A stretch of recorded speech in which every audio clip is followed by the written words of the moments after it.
Steph Curry is standing. Microphones around him look like soldiers in formation, awaiting orders.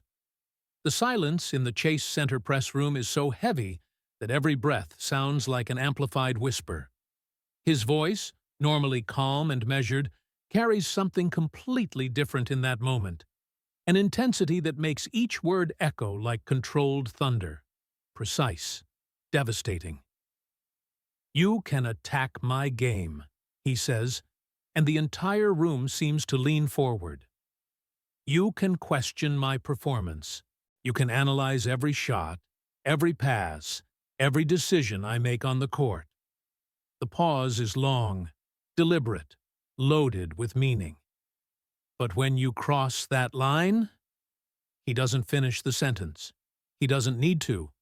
The silence that follows is more eloquent than 1,000 words.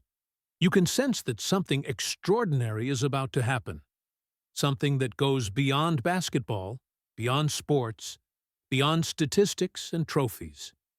But what happened to bring the kindest player in the NBA, known for his humility, for his genuine smiles, for his almost diplomatic nature, to this breaking point? To understand this moment, we need to go back 48 hours. A Tuesday in March. San Francisco wakes under a typical Bay Area fog. The kind of fog that transforms the city into something almost ethereal, where skyscrapers seem to float between low clouds and the smell of fresh coffee mingles with the cold ocean breeze. At the Curry House in Atherton, on the peninsula south of San Francisco, the key morning follows its comforting routine. Steph is in the kitchen. The aroma of freshly prepared pancakes fills every corner of the house. Ayesha is at the stove, flipping the last batch with that precision she applies to everything she does. Children's laughter echoes down the hallway. Small steps running, high-pitched voices negotiating who will sit where, who will eat what. It's the kind of organized chaos that defines happy families. "Did you put blueberries in this one?" Steph asks, approaching from behind Ayesha, resting his chin on her shoulder. "Chocolate," she responds, turning to kiss him quickly. "Because someone here deserves it after that game yesterday." It's impossible not to feel the normalcy of that moment, the peace. The world of one of basketball's greatest stars is no different from the world of millions of other families. Breakfast, conversations about the coming day, small displays of affection that build a shared life. But on social media, something completely different was fermenting. While the Curry family enjoyed those pancakes, while Steph helped his youngest daughter cut the perfectly symmetrical piece, while Ayesha cleaned maple syrup splashes from the counter, at that exact moment, thousands of people were reading, sharing, commenting on a newly published article. The author was Robert Kim, a sports reporter known not exactly for his deep analysis of the game, but for his controversial headlines, for his peculiar talent in transforming any situation into fuel for heated debates. He had built a solid career on the unstable foundation of calculated controversy. And this time, he had crossed a line that few reporters dare to cross. The article's title blinked on the screens of millions of devices. Ayesha Curry, When Athletes' Wives Forget Their Place. 1,200 words dedicated not to basketball, not to Steph's performance, not to tactical analyses or playoff predictions. No, it was about Ayesha, about her choices as a mother, about her presence on social media, about her culinary business, about deeply personal decisions transformed into public ammunition. How is it possible for someone to read about another person's family life and feel entitled to dissect every choice? But Robert Kim didn't just dissect. He distorted. He took moments of vulnerability that Ayesha had shared, about the challenges of balancing motherhood and career, about the pressures of living under constant spotlights, and twisted them into narratives that served only one purpose: to generate clicks. During the Warriors' morning practice at Chase Center, Steph's phone begins to vibrate. Once, twice, 10 times, 20 times. Messages arrive in cascade. Friends, family members, people he didn't even know had his number. All with the same tone. Did you see what they wrote? This is absurd. Is Ayesha okay? He ignores it at first. Focus is something Steph mastered over a career built on fundamentals and mental discipline. But the persistence of the vibrations transforms into noise impossible to ignore. During the break, away from teammates' eyes, Steph finally opens his phone, scrolls through the screen, reads the article, and something happens inside him. Something that those who know him would describe as completely out of character. His hands, those same hands that execute the most perfect three-point shots basketball has ever seen, tremble slightly. Not from fear, from something much more visceral. A mixture of anger, disbelief, and that primitive instinct that emerges when someone threatens your family. Ayesha had tried to protect him. She knew the article would be published. Robert Kim had requested comments from her days before, a request she politely declined, already foreseeing the trap. She didn't want Steph to be distracted before a crucial sequence of games, but the digital storm was impossible to contain. Steph dials her. She answers on the second ring. "I'm fine," she says, before he even asks. Her voice carries that strength he has always admired, the same strength that led her to build a culinary empire from scratch, the same strength that sustains her when anonymous critics hide behind keyboards. Don't let this affect you. It's not worth it. But something that touches deeply is the way she tries to protect him, even when she is the one under attack. "Where will he be?" Steph asks. There's a pause. Ayesha knows exactly what he's talking about. "At tonight's press conference," she responds softly. He always is. Practice continues, but Steph isn't fully present. His shots still go in. Muscle and memory conspire to maintain technical perfection, but his mind is elsewhere. It's in that press room. It's in that moment that hasn't happened yet, but that he's already mentally rehearsing. Draymond Green notices.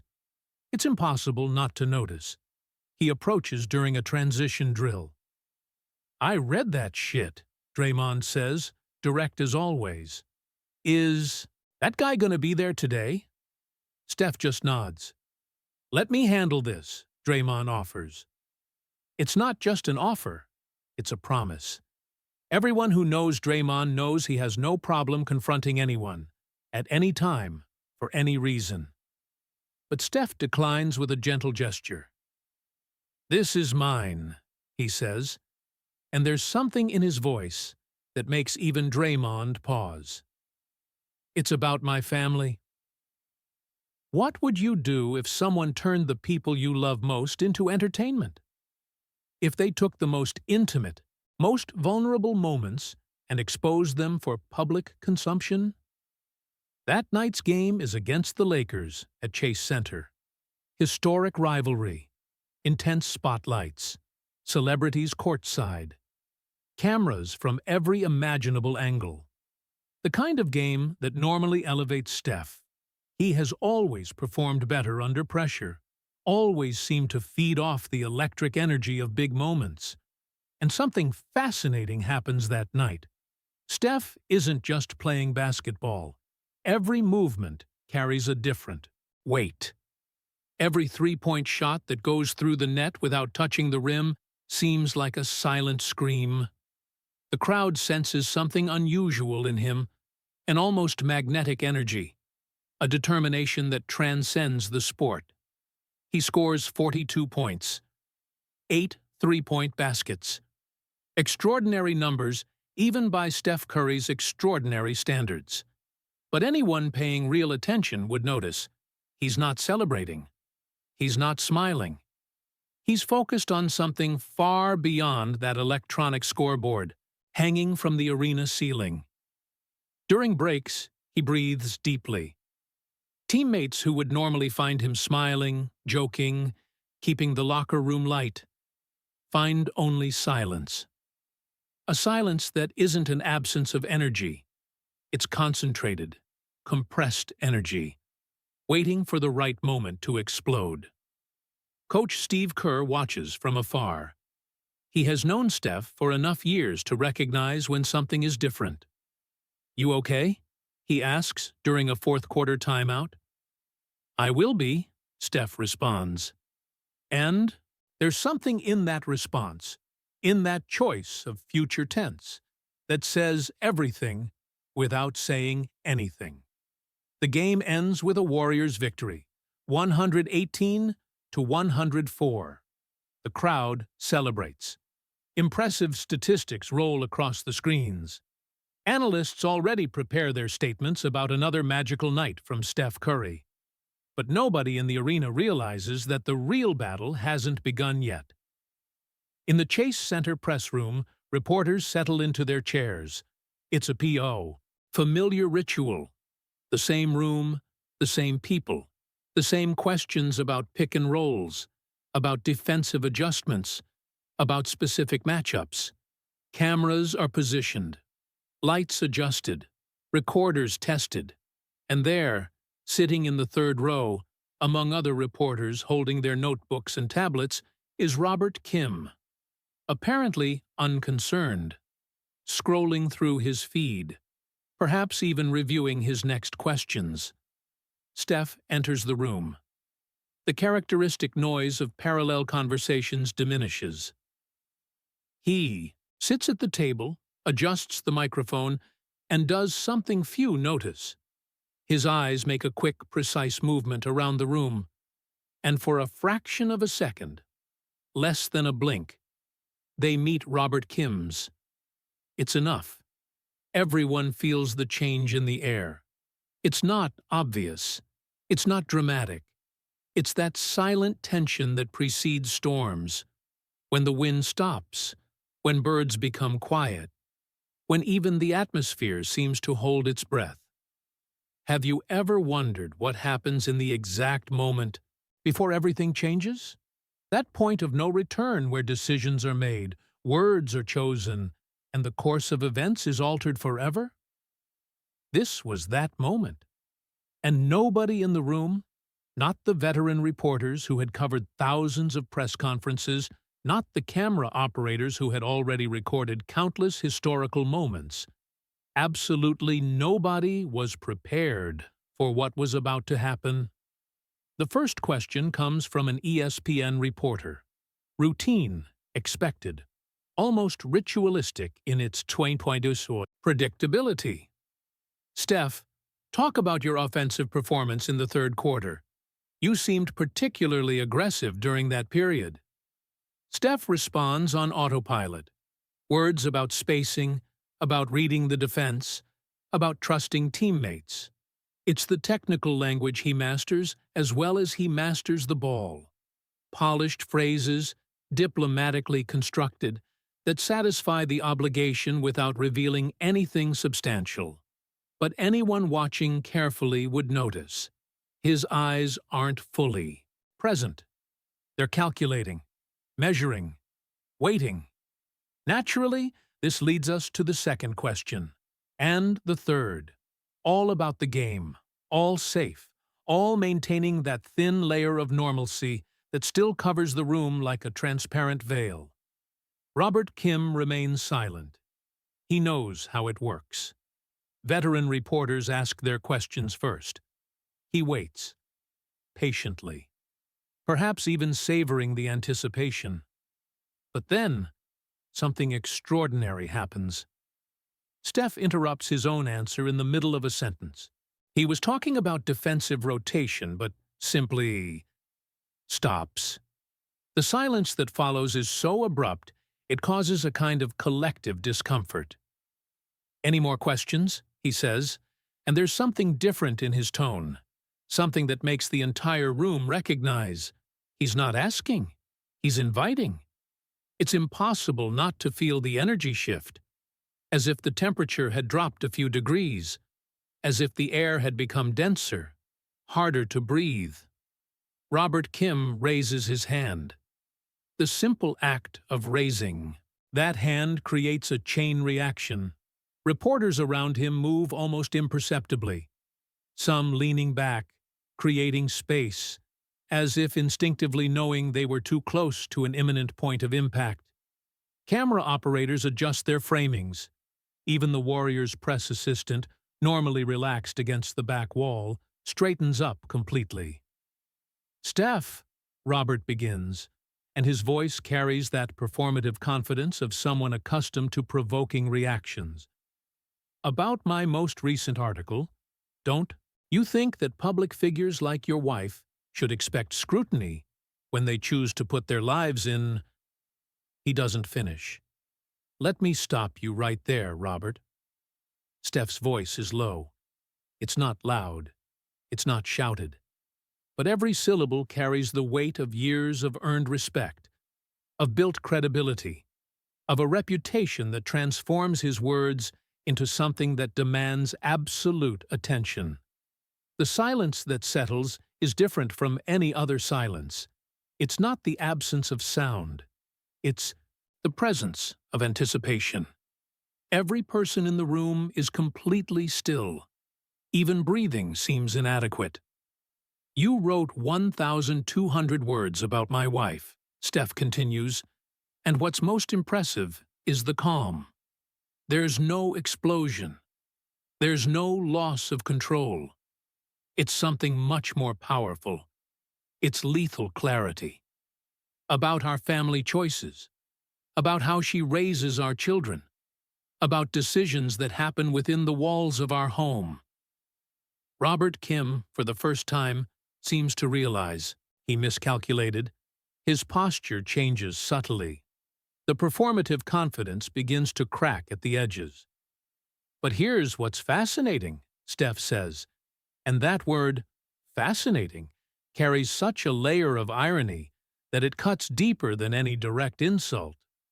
"Not once did you mention the meals she provides for families in need every week, the educational programs she quietly finances, the hundreds of lives she transforms without seeking credit or recognition. You can sense that something is happening beyond a simple response to a question.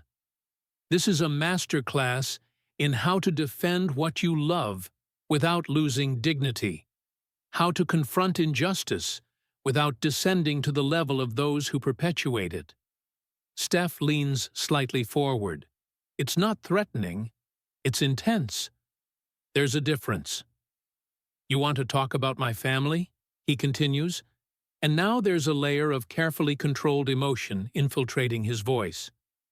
"Then let's really talk. Not about the distorted version you created to generate clicks. Not about the caricature you constructed to feed your business model. The truth." The room is frozen. This is no longer a post-game press conference. This has transformed into something completely different. A moment of accountability, of justice being served in real time. "Ayesha woke up at 5 in the morning today," Steph says, and every detail he shares is a precise knife cutting through the lies and distortions. "She went to a shelter in the Tenderloin, prepared breakfast for 150 people, sat with families, listened to their stories, helped children with homework while parents ate their first hot meal of the week. How is it possible that acts of genuine kindness are ignored while every supposed mistake is amplified?" "She didn't post about it on social media," Steph continues, and there's something devastating in the simplicity of this observation. "Didn't call the press, didn't organize a photo opportunity. Because for her, this isn't about image. It's about real impact. It's about making a difference in the lives of real people, away from the spotlights, away from public validation. Robert Kim is visibly uncomfortable now. He looks at his notebook, then at his fellow reporters, searching for, what? Support? Escape? But there's neither. Everyone is focused on Steph. "And you," Steph says, and now his voice gains a sharp edge. "You turn that into clickbait, into distortion, into poison. You take a woman who dedicates countless hours helping other people and reduce her to a provocative headline designed to generate anger and division. Isn't it amazing how truth can be so powerful when spoken with absolute conviction? But Steph isn't finished yet, and everyone in the room knows it. This isn't just about defending Ayesha. It's about establishing boundaries, about drawing clear lines that should not be crossed. "You mentioned in your article that she should know her place," Steph quotes, and those words sound even more grotesque when repeated aloud. "Let me tell you what her place is. Her place is alongside the people she helps. Her place is building opportunities for other women who want to be entrepreneurs. Her place is raising our children to be empathetic and conscious people." The pause he makes here is calculated, strategic, letting each previous word settle, take root. Her place certainly isn't being judged by someone who has never lifted a finger to help the community the way she does every day. It's a direct hit, precise, devastating. Robert Kim tries to react, opens his mouth, closes it, opens it again. The article wasn't about attacking her personally, he finally manages to say, but even his own voice doesn't seem convinced. "No," Steph responds, and for the first time, there's a trace of something that could almost be described as sarcasm. "Then explain to me which part of questioning her abilities as a mother, of criticizing how much time she spends with our children, of insinuating that she's not contributing significantly, which part of that isn't personal?" Silence. "Because, to me," Steph continues, "when you question how someone raises their children, when you suggest she should reconsider her priorities, when you transform private moments into public content without context or nuance, that seems extremely personal to me." Other reporters in the room are taking notes frantically. Not about basketball. About this moment that's already becoming historic as it happens. Draymond Green entered the room a few minutes ago, drawn by the unusual tone he could hear from the hallway. He's leaning against the wall, arms crossed, a half-smile on his face. He knows Steph well enough to know. When Steph is this calm, when every word is this measured, that's when he's most dangerous. "You have a difficult job," Steph says now, and there's a change in his tone. Still firm, but with a trace of something that could be interpreted as understanding. "I understand that. You need to generate stories, maintain audience, create content that resonates. I respect that when it's done with integrity." He looks around the room, making eye contact with different reporters. "Many of you here do this work with dignity. You ask difficult questions when necessary. You criticize my game when I deserve it. You analyze our strategies. You question team decisions. And I have never, not once, had a problem with that. It's part of the deal. It's part of being a public figure. How many times in life do you witness someone establishing boundaries with such clarity and dignity?" "But there's a line," Steph continues, and his voice gains again that controlled intensity. "A line between doing your job and using other people, especially family members who didn't choose this public life, as fuel for a business model that thrives on manufactured controversy." Robert Kim finally finds his voice. "With all due respect, Steph, your wife has a significant public presence. She has millions of followers. She's a public figure by her own choice. It's an attempt at defense, but even Robert knows it sounds weak. Steph nods slowly. You're right. She has a public presence. By choice. And you know what she chooses to share? Recipes. Positive moments with family. Community initiatives. She uses her platform to build, not to destroy. He pauses. What she didn't choose was to have her parenting decisions dissected and judged by someone who has never spent a day in her life.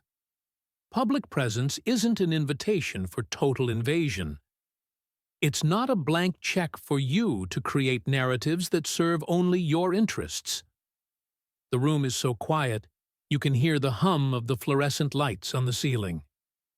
And here's the part you seem not to understand, Steph says, and now there's absolute firmness in every word. Even if it were. Even if public presence meant that everything is available for scrutiny, you would still have the choice of how to exercise your role. You could choose to elevate. You could choose to contextualize. You could choose to humanize. He leans back slightly. But you chose the opposite. You chose to distort. You chose to reduce a complex, talented, and compassionate person to a sensationalist headline. And that choice says much more about you than anything you wrote about her. Something that touches deeply is when someone defends not just with words, but with unwavering truth. Other reporters begin to ask questions, trying to move the conversation forward. But the atmosphere has changed permanently. There's no going back. There's no pretending the last 15 minutes didn't happen. Steph answers a few more questions about the game. Mechanics, statistics, strategies. But everyone knows these answers are just epilogue. The real story has already been told. When the press conference ends, when Steph stands up and leaves the room, there's a strange moment where nobody moves. It's as if the gravity of the situation needed a few extra seconds to be fully absorbed. Robert Kim is the first to leave, quickly, without making eye contact with anyone. His notebook already closed, his backpack already on his shoulder, before Steph even crossed the door. But for Steph, leaving that room doesn't mean it's over. This is just beginning. And as he walks down the hallway, his phone already beginning to vibrate with messages, already beginning to explode with notifications, he knows he did the only thing he could do. He stood by the person he loves most, not with uncontrolled anger, not with personal attacks, but with truth, with dignity, with love that refuses to be silenced. And in that empty hallway, away from cameras and microphones, Steph finally allows his shoulders to relax, just a little, enough to release the tension he had carried for 48 hours. He dials Ayesha. She answers on the first ring, as if she were waiting. "I watched," she says softly. "Thank you." And in those two simple words, Steph finds all the validation he needs. 3 hours after the press conference, the video already had 2 million views. 6 hours later, 10 million. The next morning, 47 million. Not just in sports bubbles, everywhere. The social media algorithm did what it does best. Recognized authentic emotion, recognized a cultural moment, recognized something that transcended its original category, and amplified it until it was impossible to ignore. But the numbers are just numbers. The real impact was happening in deeper, more significant layers. At the Thompson house in Oakland, Clay was watching the video for the 5th time. "Man," he said to his girlfriend, "I've known Steph for a decade. Never seen him like this. Never." She looked at the screen, at the man who normally smiled during interviews, who normally deflected confrontations, who normally chose peace over war. "This is what real love does," she responded. "It transforms even the gentlest people into warriors when necessary." In Atlanta, another video was being recorded. LeBron James, sitting in his home studio, camera pointed at him, choosing his words carefully. "I need to talk about what Steph Curry did yesterday," he began, and there was deep respect in his voice. The kind of respect that only exists among those who truly understand the weight of living under constant spotlights. He did something all of us should have done a long time ago. He drew a line. LeBron paused, letting the weight of those words settle. "Our families didn't ask for this.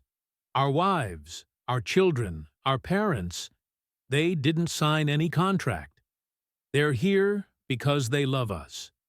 And there's a difference between reporting and attacking, between criticizing and destroying."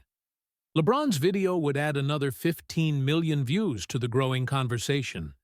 But it wasn't just athletes talking. It was bigger than that.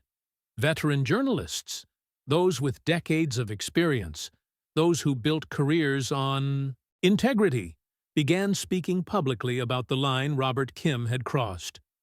Christine Foster, an ESPN reporter with 30 years covering sports, published an article at 3 in the morning. She couldn't sleep.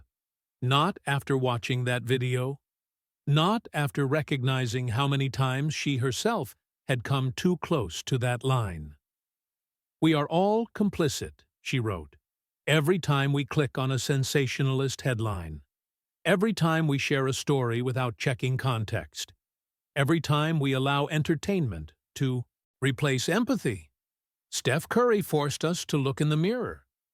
And what we see isn't pretty." Her article would be shared 800,000 times in the next 24 hours. But there was also the other perspective. There always is. Some defended Robert Kim. They argued that public figures should expect scrutiny, that Ayesha had chosen her platform and therefore had chosen the consequences, that Steph was being hypocritical, happy to accept the benefits of fame but complaining about its costs. Have you ever wondered how people manage to justify anything when they want to protect their own worldview? But even among Robert's defenders, there were cracks. Comments began confidently, but ended less certain. "Well, maybe he went too far, but—" Always the but. Always the reluctance to admit complete error. In Robert Kim's office, in a commercial building in San Francisco's financial district, the atmosphere was tense. His editor had called 4 times, his agent 3 times. His inbox had more than 2,000 unread emails, and growing with every passing minute. Robert was sitting at his desk, scrolling through the responses. And as he read, as he saw the tide turning not just against the article, but against him personally, something began to change in his expression. It wasn't remorse. Not yet. It was something closer to calculation. The growing understanding that he had made a serious strategic mistake. That he had overestimated his power and underestimated the reaction. It's impossible not to feel a certain irony. The man who built a career generating controversy was now being consumed by it. His editor finally appeared in person, entered the office without knocking. "We need to do something," Christopher Lee said, and there was urgency in his voice. "This is getting out of control. Advertisers are calling. Partners are reconsidering. You need to publish a response." "A response saying what?" Robert asked, and there was defensiveness in his tone. "An apology," Christopher said simply. "I didn't do anything wrong," Robert insisted, but even he seemed to realize how weak that defense sounded. "I simply reported." "You didn't report," Christopher interrupted, and there was a hardness in his voice that surprised Robert. "You editorialized, you distorted, you took selected facts and built a narrative that serves only one purpose: to generate anger. There was silence. "And now that anger is coming in our direction," Christopher continued, "so you have a choice. You can double down, defend your article, and probably lose your job. Or you can publish something that at least tries to repair the damage." How many times in life do we find ourselves in moments where pride and pragmatism war within us? Robert took 6 hours to write 400 words, and every word seemed pulled from him like teeth. Upon reflection, his statement began, "I acknowledge that my recent article about Ayesha Curry crossed lines that should not have been crossed. While my intention was to explore the complexity of being an athlete's wife in the digital age, I recognize that my approach was insensitive and included unfair characterizations. Was it an apology?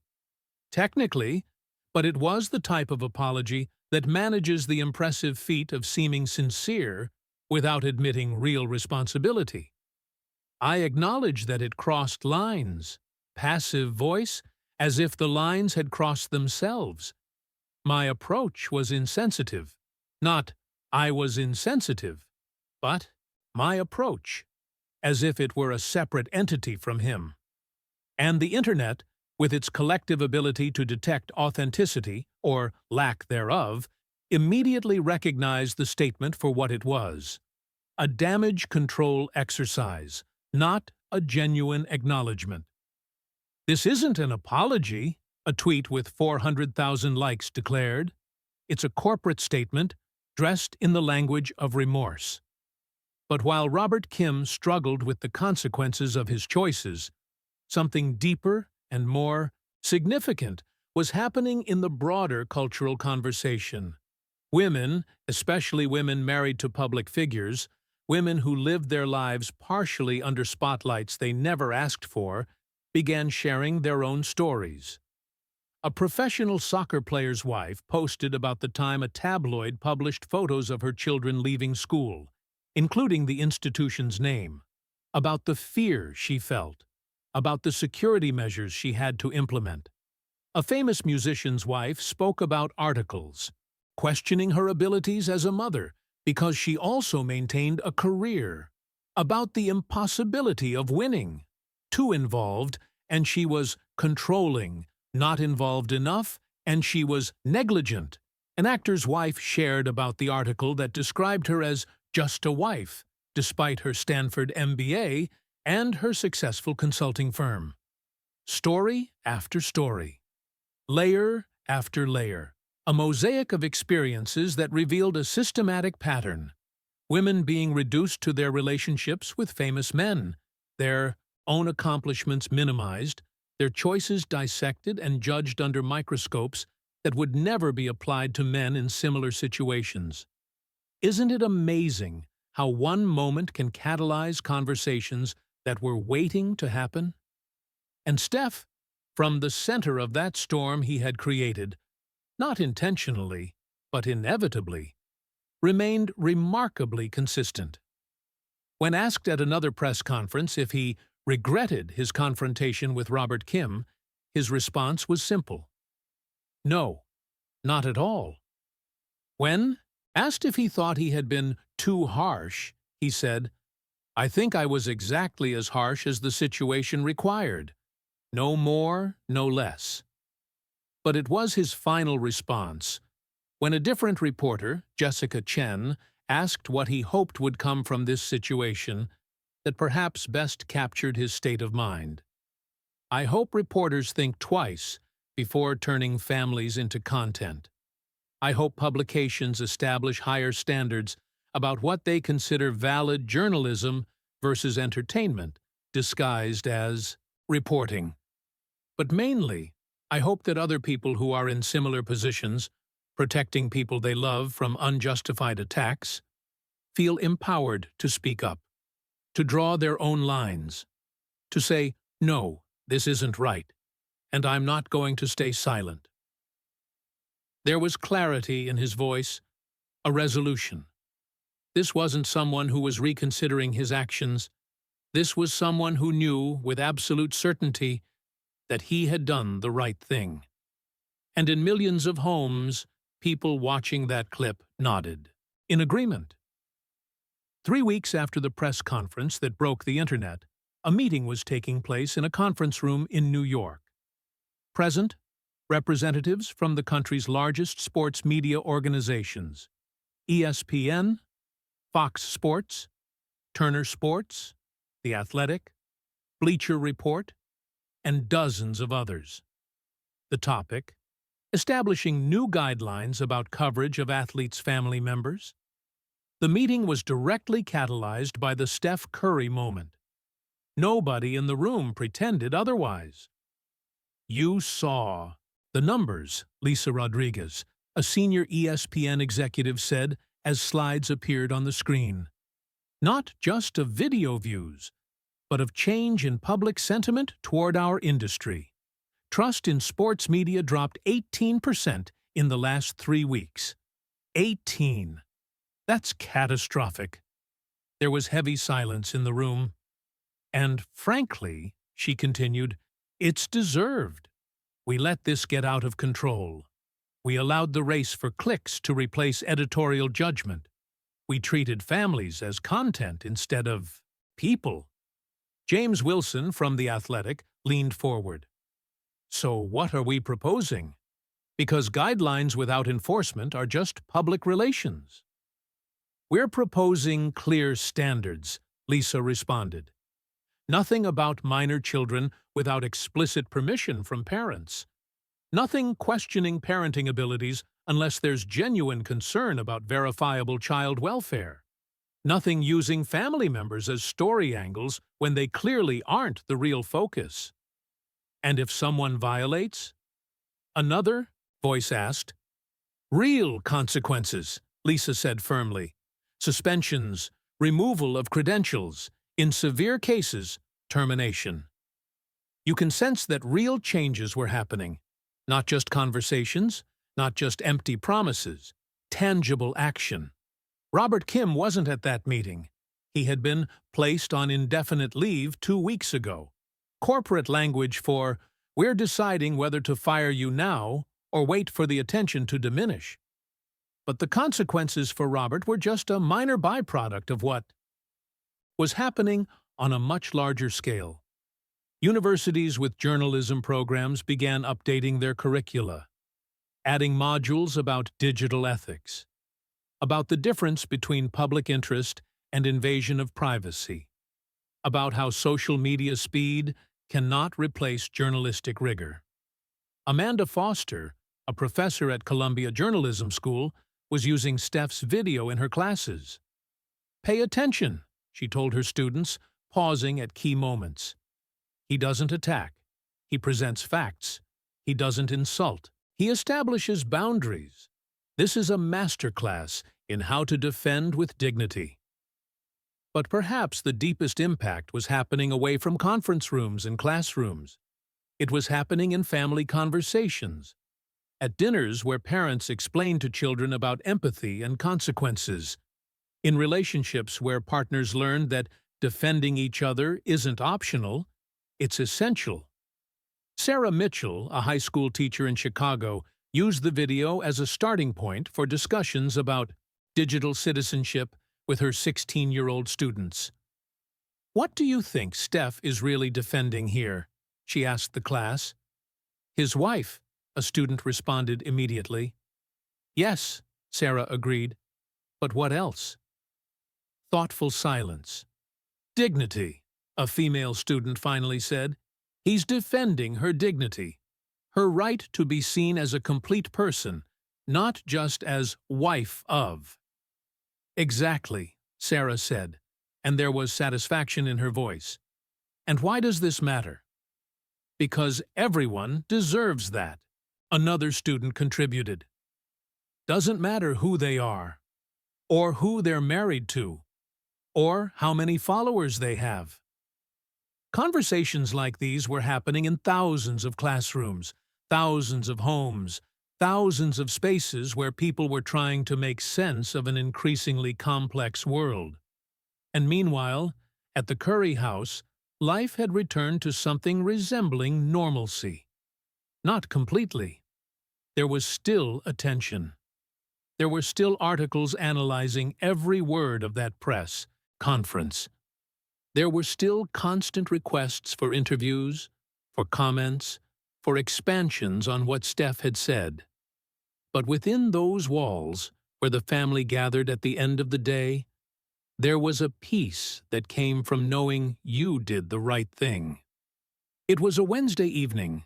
Steph was helping his youngest daughter with math.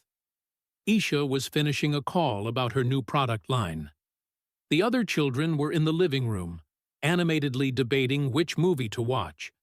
The kind of mundane scene that happens in millions of homes every night.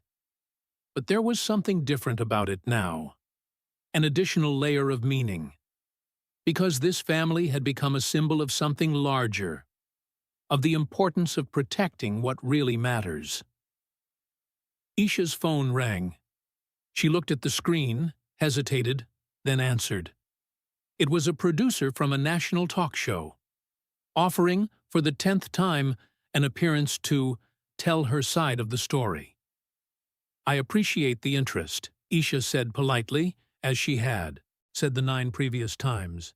But there are no sides here. There's only the truth. And my husband already said it perfectly. She hung up and found Steph looking at her from the dinner table. They'll stop eventually, he said, half question, half statement. Yes, she responded. But even if they don't stop, it's okay. Because we know who we are. And that's what matters. Something that touches deeply is when two people see each other so completely that words become almost unnecessary.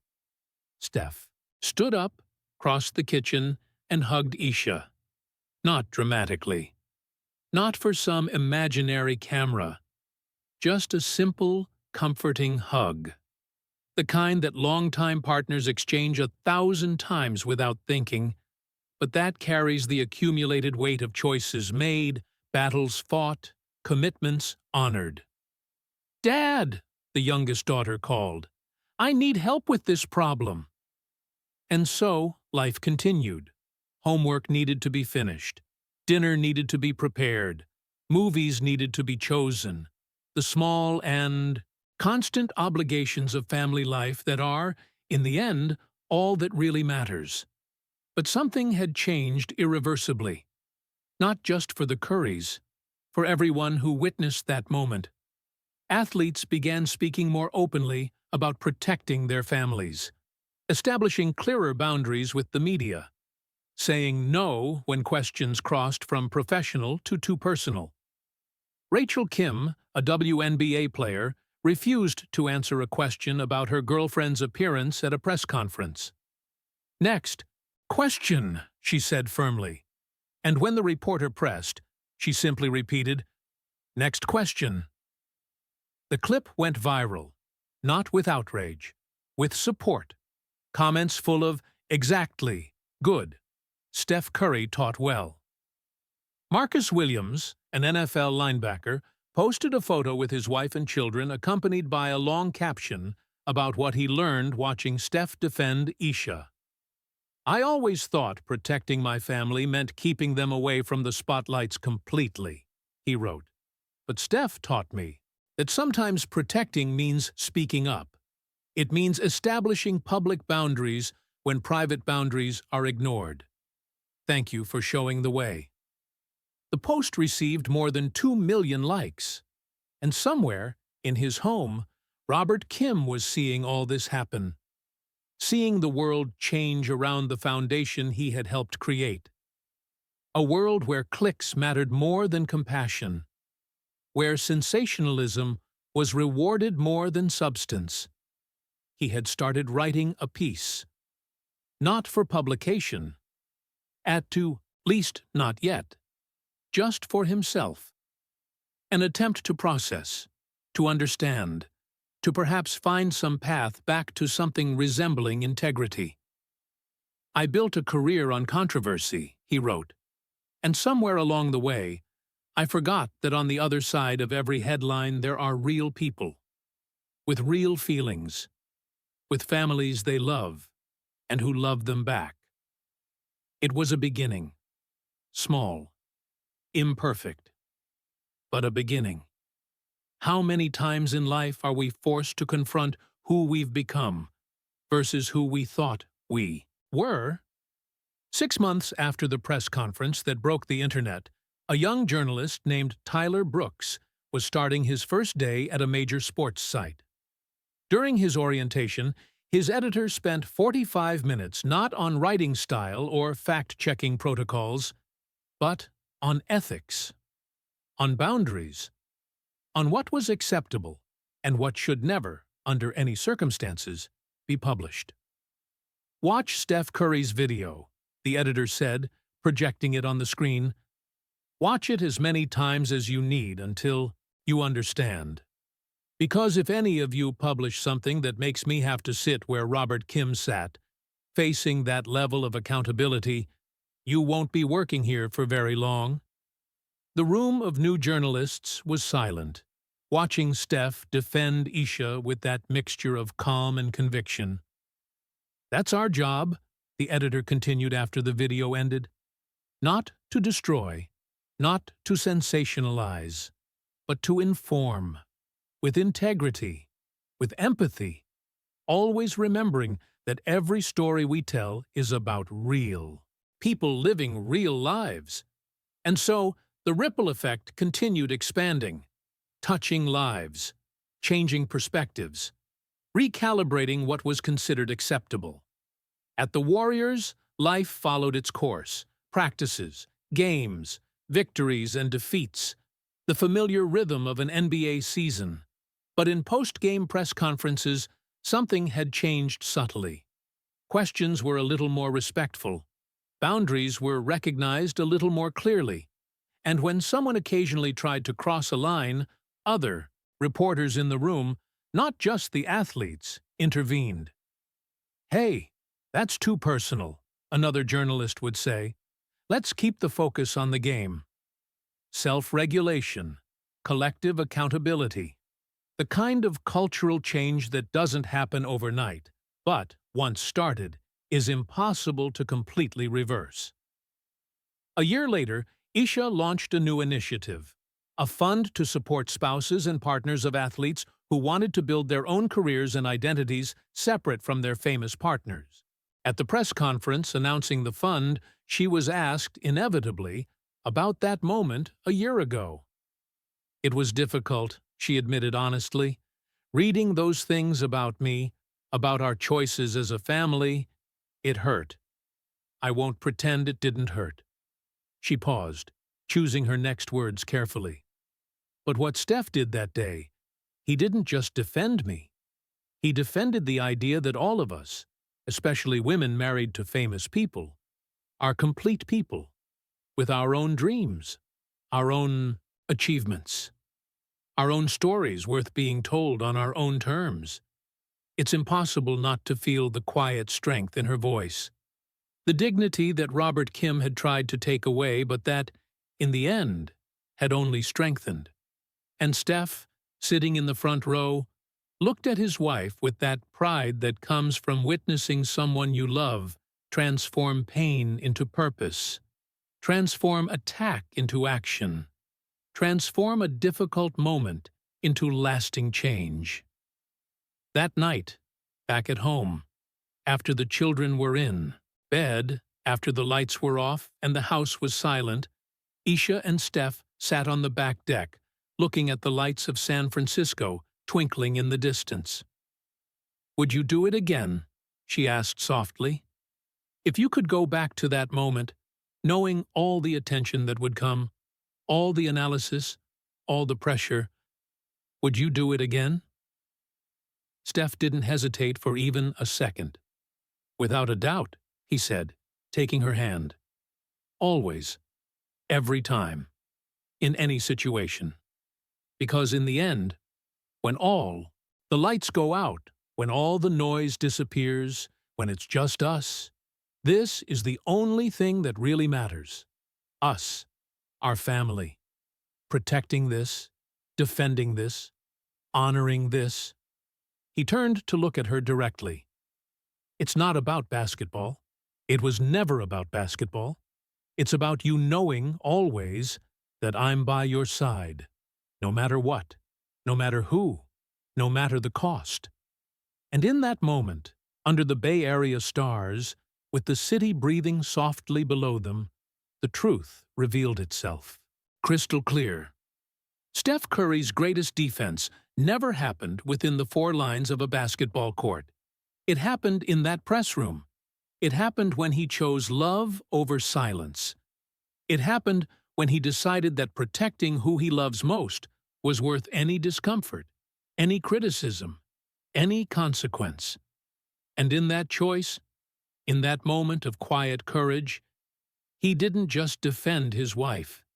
He showed millions of people what it means to be human in a world that often forgets humanity.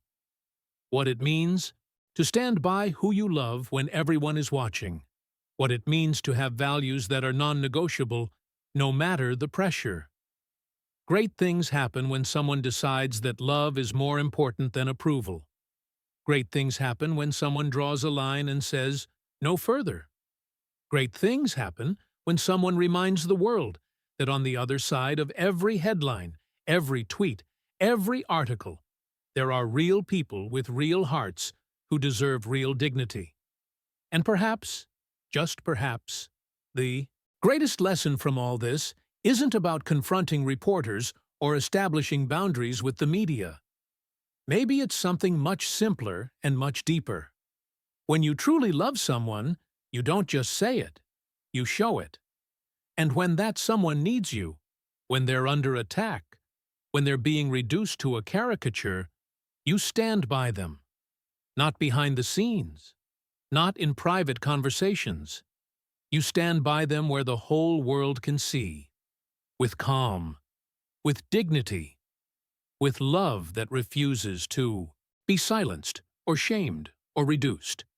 And that, in the end, is the only defense that really matters.